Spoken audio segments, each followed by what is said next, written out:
ఇది అవశేష ఆంధ్రప్రదేశ్లో ఉన్న 5 కోట్ల ఆంధ్రులకు ఒక శుభోదయం, ఒక శుభదినం.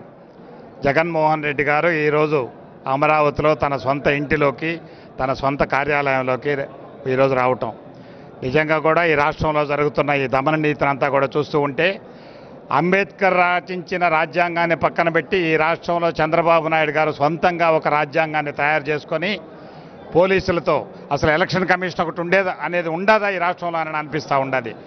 ఇవన్నీ చూస్తూ ఉంటే జగన్మోహన్ రెడ్డి గారు ఈరోజు ఇక్కడికి రావటం అనేది నిజంగా కూడా ఈ జన సమూహాన్ని చూస్తూ ఉంటే మీకు అర్థమవుతుంది. ఎంత చెప్పినా, ఎవరు ఎన్ని చెప్పినా, చంద్రబాబు నాయుడు గారు ఎన్ని పుల్లు మొగ్గలు వేసినా కూడా ఈ రాష్ట్రంలో రాబోయేది రాజన్న రాజ్యం. జగన్మోహన్ రెడ్డి గారు ముఖ్యమంత్రి కావటం తథ్యం. ఈ జనామోదాన్ని ఎవరు కూడా ఆపలేరు, ఈ సునామీని ఎవరు కూడా ఆపలేరు. ఈరోజు నిజంగా ఇక్కడికి వచ్చిన దానికి మేమందరం కూడా మా హృదయాలన్నీ కూడా ఉప్పొంగిపోతూ ఉన్నాయని మనవి చేస్తూ, జగన్మోహన్ రెడ్డి గారు రాజన్న రాజ్యాన్ని స్థాపించి తీరుతారు. రాజన్న రాజ్యంలో సంక్షేమ పథకాలన్నీ కూడా అందరికీ మరి అందుతాయని మనవి చేస్తూ, మరి ఈరోజు ఇక్కడికి వచ్చిన వాళ్ళందరికీ కూడా మరి వైఎస్ఆర్ కాంగ్రెస్ పార్టీ తరఫున, రాజశేఖర రెడ్డి గారి కుటుంబం తరఫున స్వాగతం సుస్వాగతం తెలుపుతూ ఉన్నాం. మీరు చెప్పిన మాట అక్షరాల నిజం. ఒక పండుగ వాతావరణం.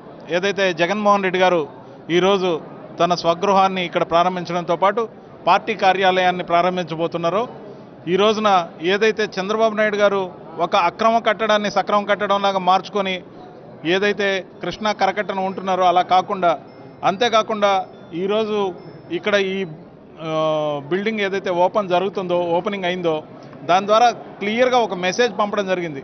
అమరావతిని జగన్మోహన్ రెడ్డి గారు వచ్చాక రాజధానిగా ఉంచరు, అదే కాకుండా అనేక మార్పులు ఉంటాయని ఏదైతే మాట్లాడుతున్నారో, జగన్మోహన్ రెడ్డి గారు కాంక్రీట్గా ఈరోజు జనాలందరికీ ఒక మెసేజ్ ఇవ్వడం జరిగింది. తన స్వగృహాన్ని ఇక్కడే అమరావతిలో ఏర్పరచుకోవడం ద్వారా కేంద్ర కార్యాలయమైన పార్టీ కార్యాలయాన్ని అమరావతిలో పర్మనెంట్గా ఎస్టాబ్లిష్ చేయడం ద్వారా అమరావతి మన రాజధానిని చెప్పడంతో పాటు నిన్నటి మేనిఫెస్టో కమిటీలో కూడా చెప్పడం జరిగింది, అమరావతి మన రాజధానిని ఎప్పటికేని.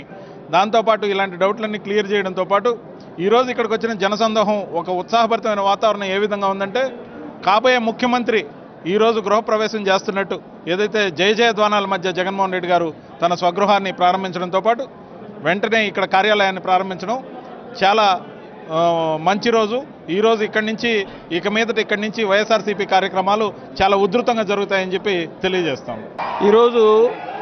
ఈరోజు జగన్మోహన్ రెడ్డి గారు ఇవాళ ఇక్కడ గృహప్రవేశం చేస్తున్నారు. ఇక్కడ చంద్రబాబు లాగా మాయమాటలు చెప్తూ ఎవరో ఇచ్చిన ఇల్లు ఉండకుండా ఇక్కడ ప్రజల మధ్యలో ఉండాలని చెప్పేసి ఇక్కడ స్వగృహాన్ని ఏర్పాటు చేసి ఇక్కడ ఉండడం జరుగుతుంది. ఆయన ప్రజల మధ్యలో ఉంటారు.